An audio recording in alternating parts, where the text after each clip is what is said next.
Selamat siang buat kita semua. Ini adalah videoku hari ini yang kedua, itu dalam artian aku satu hari ini bikin 2 video ya. Jadi 2 perikop gitu ya, 2 judul. Dan kita berdoa langsung ya. Bapa di sorga, terima kasih ya Tuhan untuk siang hari ini Bapa. Engkau masih menyertai kami, Engkau membangunkan kami juga dari pagi hingga saat ini kami masih sehat Bapa. Terima kasih Bapa untuk berkat kesehatan yang tidak bisa dibeli dengan apapun. Bapa di sorga, ini adalah yang kedua kali untuk buat video dan membaca di judul yang selanjutnya ya Tuhan, tentang 10 orang kusta yang Engkau sembuhkan.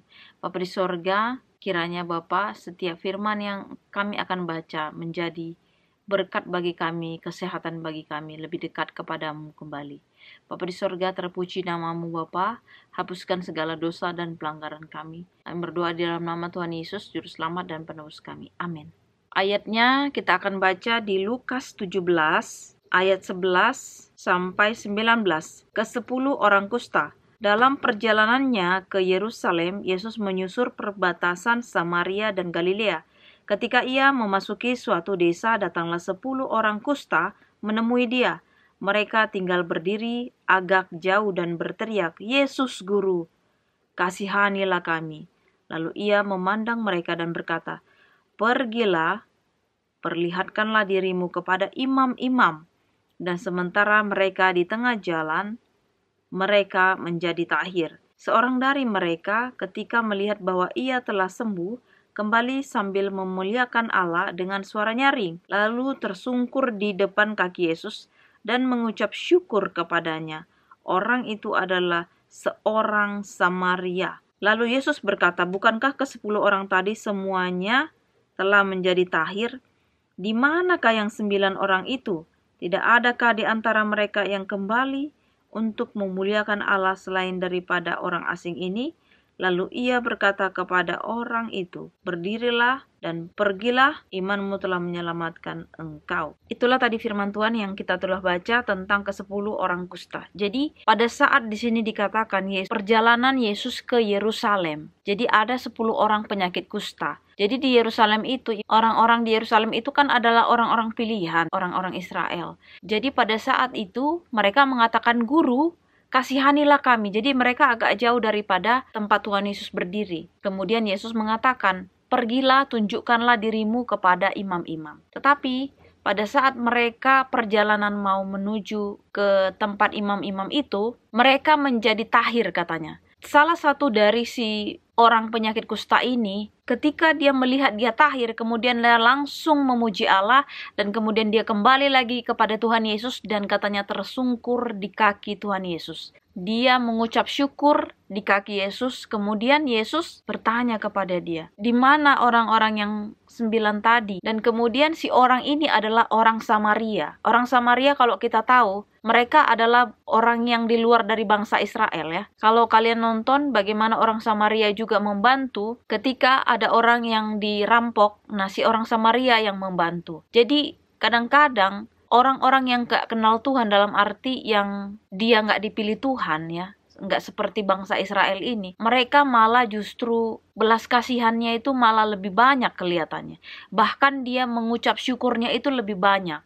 Karena pada saat si orang kusta ini, yang si orang Samaria ini, saat itu juga dia tahir, saat itu juga dia langsung memuliakan Allah. Ibaratnya mengucap syukur ya, berterima kasih sama Tuhan. Dia datang lagi, terima kasih ya Tuhan. Dia sujud di kaki Tuhan Yesus. Dan Tuhan Yesus bilang, "Mana yang 9 lagi?" Nggak ada yang katanya di sini aku baca ya. Di ayat 17. Lalu Yesus berkata, "Bukankah ke-10 orang tadi semuanya telah menjadi tahir? Di manakah yang 9 orang itu? Tidak adakah di antara mereka yang kembali untuk memuliakan Allah selain daripada orang asing ini?" Itu tadi orang asing, dalam artian dia bukan bangsa Israel, tetapi dia orang Samaria. Orang Samaria itu identiknya itu bukan orang yang pilihan lah ya pada saat itu. Kemudian lalu ia berkata kepada orang itu, "Berdirilah dan pergilah, imanmu telah menyelamatkan engkau." Nah, lagi-lagi Tuhan selalu bilang imanmu telah menyelamatkan engkau. Jadi kita punya iman yang kuat untuk sembuh ya, dari penyakit pasti kita sembuh dengan pertolongan Tuhan. Satu lagi, kita pun harus berterima kasih. Sama seperti video sebelum ini, walaupun kita adalah hamba, walaupun aku lebih senang bilangnya itu aku anaknya, Tetapi sebenarnya kita juga hamba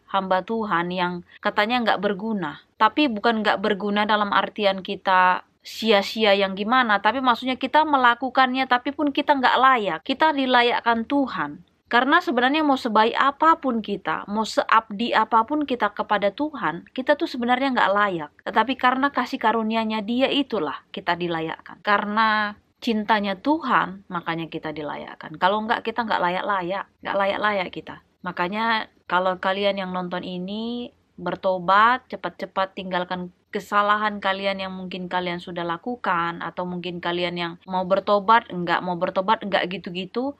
Cepat-cepatlah bertobat, tinggalkan semuanya, segala sesuatu dosa-dosa yang menyakiti hati Tuhan, dan kembali ke jalan Tuhan. Karena jalannya hanya cuma satu, lewat Tuhan Yesus. Kita dilayakkan dari itu. Dan satu hal juga, kalau kita sudah mengatakan kita ini adalah pengikut Kristus, kalau kita sudah katakan kita adalah Kristen, sifat kita juga haruslah mencerminkan anaknya Tuhan itu. Sifat kita bukan anak setan. Kalau kita bilang, aku anak Tuhan, tapi kita harus bersifat seperti anak Tuhan.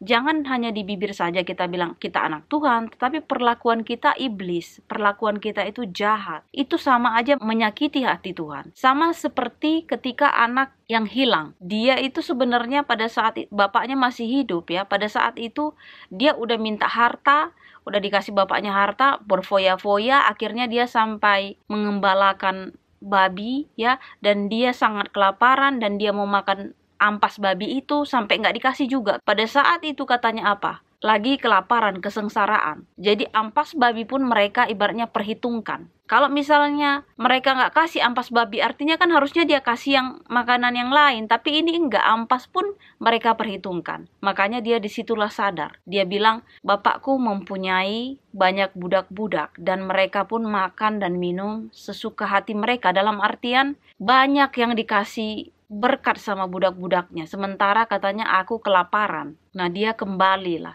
Tapi pada saat itu kita belajar juga bahwasanya Tuhan kapanpun kita datang, kita diterima sama Dia. Yang pasti jangan sampai kedatangan Yesus kedua kali.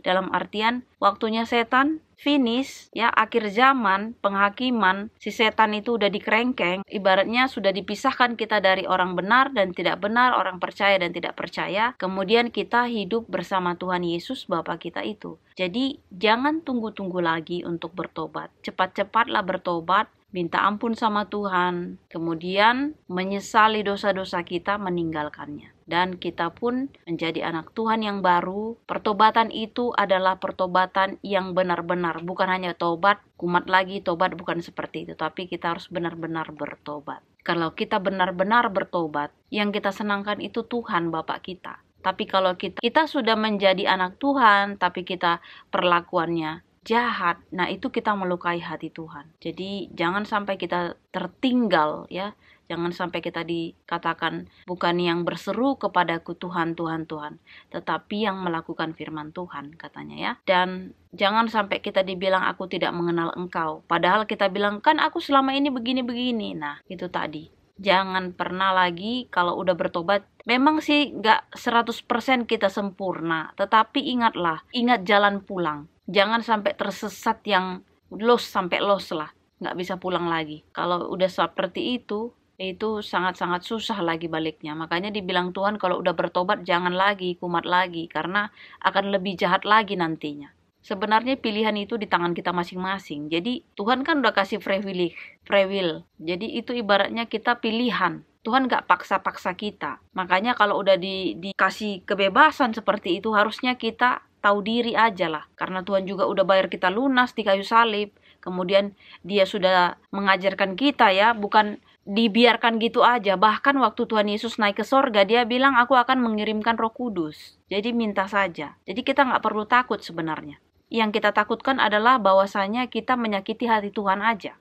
Ketakutan itu katanya adalah pada saat kita memang salah ya. Kalau kita takut, itu berarti kita melakukan kejahatan katanya, kesalahan. Tapi kalau kita memang benar, kita nggak takut. Itulah bedanya. Jadi kalau kita memang benar-benar di dalam Tuhan, melakukan firman-Nya, kita nggak akan pernah takut. Tapi kalau kita melakukan dosa lagi seperti itu, menyakiti hati Tuhan, itu sangat-sangat disayangkan. Jadi Kembali lagi aku ingatkan, buka Alkitabmu, belajar, minta tuntunan Roh Kudus, lakukan firman Tuhan, tinggalkan dosa-dosa yang pernah kita lakukan. Jangan ulang lagi. Kalau kita mengulang lagi itu kita membuat hati Tuhan sakit. Jadi kembalilah pada Tuhan dan bertobatlah karena kerajaan surga sudah dekat. Inilah doa dan harapan kita. Kita berdoa. Bapa di surga, terima kasih Bapa untuk kasih setiamu. Pada hari ini Engkau masih dan selalu menyertai kami. Bapa di surga, terpuji namamu Bapa hari ini sampai selama-lamanya. Dan kami mengucap syukur juga atas Bapa firman-Mu ini yang